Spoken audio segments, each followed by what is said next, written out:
پاکستان تحریک انصاف کے چیئرمین اور سابق وزیر اعظم عمران خان گزشتہ چند ہفتوں سے اپنی تقاریر میں ڈرٹی ہیری کا لفظ استعمال کرتے ہوئے کسی شخصیت کو تنقید کا نشانہ بناتے سنائی دیے ہیں۔ مثلاً حال ہی میں ایک تقریب کے دوران انہوں نے کہا تھا، اسلام آباد میں ایک ڈرٹی ہیری آیا ہوا ہے، اسے لوگوں کو ننگا کرنے کا شوق ہے۔ ان کے اس بیان کے بعد اسلام آباد کے سیاسی اور صحافتی حلقوں میں یہ سرگوشیاں ہونے لگ گئیں کہ آخر ان کا اشارہ کس طرف ہے۔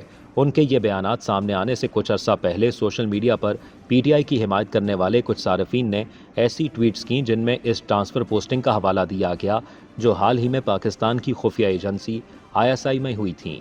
بعد ازاں عمران خان نے خود بھی یہی حوالہ دیا، تاہم نام نہ لینے سے گریز کرتے رہے، لیکن گزشتہ ایک ہفتے کے دوران سیاسی حالات تبدیل ہوئے ہیں اور عمران خان اور اسٹیبلشمنٹ کے درمیان جاری لفظی جنگ میں اب نام لے کر بات کی جا رہی ہے۔ فوجی افسر فیصل نصیر کو حال ہی میں میجر جنرل کے عہدے پر ترقی دی گئی تھی، جس کے بعد وہ اگست میں پاکستان کی خفیہ ایجنسی ISI میں تعینات ہوئے ہیں۔ وہ ISI کے انٹرنل ونگ، جسے عام طور پر پولیٹیکل ونگ یا صرف سی بھی کہا جاتا ہے، کی سربراہی کر رہے ہیں۔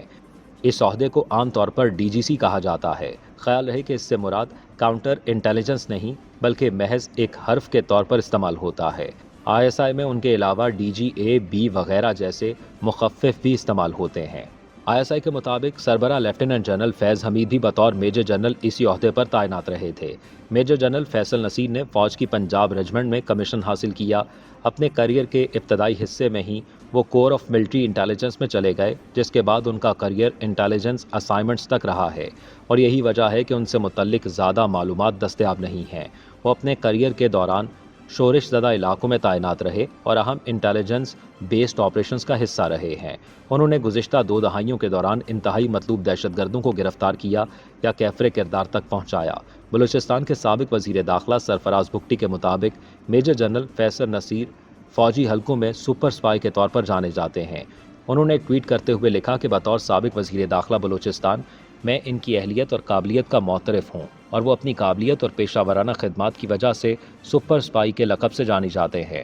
انہیں اپنے اب تک کے کیریئر کے دوران تمغہ بصالت اور امتیازی صنعت جیسے کلنٹری ایوارڈز، بہادری کے اعزازات کے علاوہ آرمی چیف کمنڈیشن کارڈ بھی مل چکا ہے۔ میجر جنرل فیصل نصیر فوجی حلقوں میں ایک سخت گیر اور پروفیشنل انٹیلیجنس افسر کے طور پر جانے جاتے ہیں۔ ان سے قبل اس عہدے پر میجر جنرل کاشف نذیر تعینات تھے۔ اپنے کیریئر کے دوران جنرل فیصل 2 مرتبہ بلوچستان میں تعینات رہے۔ انہوں نے سندھ اور بلوچستان میں متعدد بڑی انٹیلیجنس بیسڈ کارروائیاں کی،